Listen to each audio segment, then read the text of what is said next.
ప్రభుత్వాన్ని ముగ్గురు నలుగురు వాళ్ళ స్వార్థ రాజకీయాల కోసమో పదవుల కోసమో రోడ్ల మీద పడి వచ్చిరాని ఆరోపణలు చేసుకుంటా నిరాధారమైన ఆరోపణలు చేసుకుంటూ ముఖ్యమంత్రి గారిని టార్గెట్ చేసుకుంటూ ప్రతిపక్షాలకు అస్త్రాలు అందించే విధంగా వ్యవహరించడం అది మంచి పద్ధతి కాదు.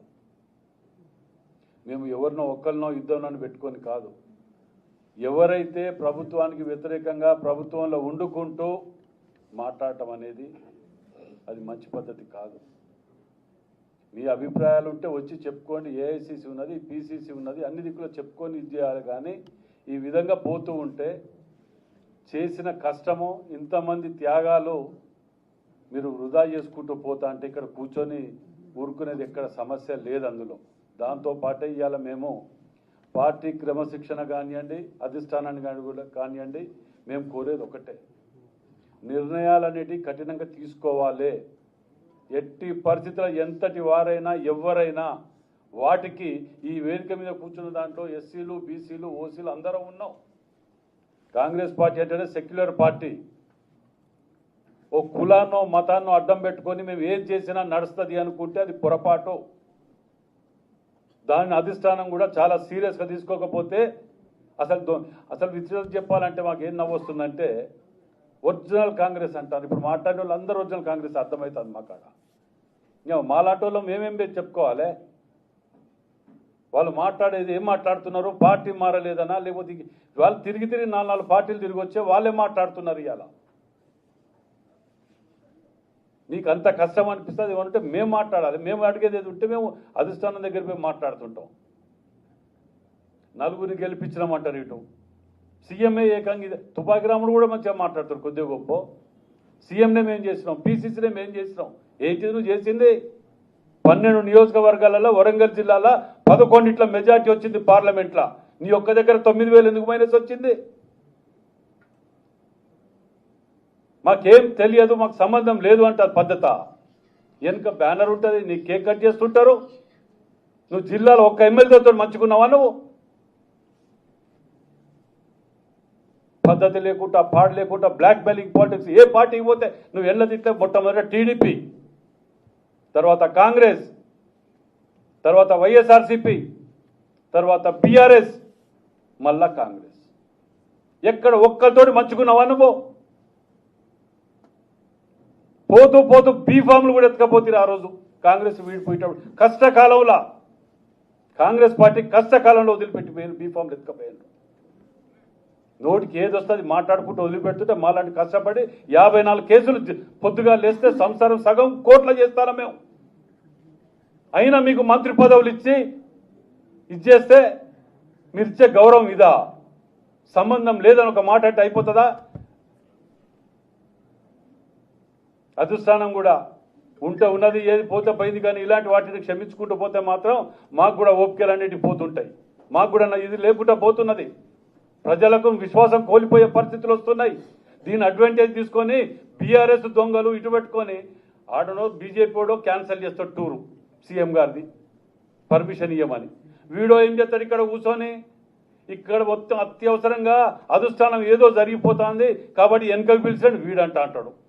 అసలే దొంగల ముఠ ఇది. పొద్దుగా లేస్తే దోసుక తిని ఇది చేసుకొని మనం ఇది చేస్తుంటేనే ప్రజలు నమ్మకంతో మనకు పట్టం కట్టారు. పోనీ నువ్వు చెప్పిన 200 కోట్లు అన్నావు అటా, పేపర్లు వచ్చిందట. ఇదా మీ సంస్కృతి? చెప్పు, ఎక్కడో చూపి ప్రూవ్ చేయి. ఇంకా ప్రెస్ మీట్ కౌంటర్లు పెడితే రోడ్డు మీదకి వచ్చి మాట్లాడతా, ఇవి తీస్తా, అవి ఏంటిది? రమ్మని అడుగుతున్నాం కదా. ఏదో గాడుపుల బాణాలేసి పార్టీని అవమానపరచడానికి దీని వెనుక ఎవరికి 2 తీర్ల కుట్రాలు ఉన్నాయి. ఒకటి బీజేపీ, బీఆర్ఎస్, ఇంకెవరో పార్టీది ఉంటుంది దీని వెనుక. లేదంటవా వితిన్ల పార్టీలనే కొన్ని గుంట నక్కలనే 1-2 ఆ గుంట నక్కలు ఎన్నుకుంటే దుకాణం నడిపించాలి. మీ యొక్క స్వార్థ రాజకీయాల గురించి మాలాంటి వాళ్ళని బదనాం చేసి ఇట్లా అవమానపరుచుకుంటూ రక్తం దాగుతా కాంగ్రెస్ కార్యకర్తలది మీ ఎక్కడ పోయినా పర్లే, మా పదవులు ముఖ్యం అనుకుంటే మాత్రం దయచేసి పార్టీలకు వెళ్ళి బహిష్కరించే ముందుకే వెళ్ళిపోండి. మేము అధిష్టానాన్ని కానివ్వండి, ఇంకా వేరే ఏది కానివ్వండి, మేము రిక్వెస్ట్ చేసి అడుగుతున్నాం. ఇలాంటి వాటిని ఇక ముందు జరగకుండా జరిగితే తక్షణం బహిష్కరించే విధంగా ఎంతటి వారైనా పర్లే, ఏ కులమైనా పర్లే, ఎవరైనా పర్లే ఆ నిర్ణయం తీసుకోకపోతే కార్యకర్తలల్లా చాలా నష్టపోయే ప్రమాదం ఉన్నది.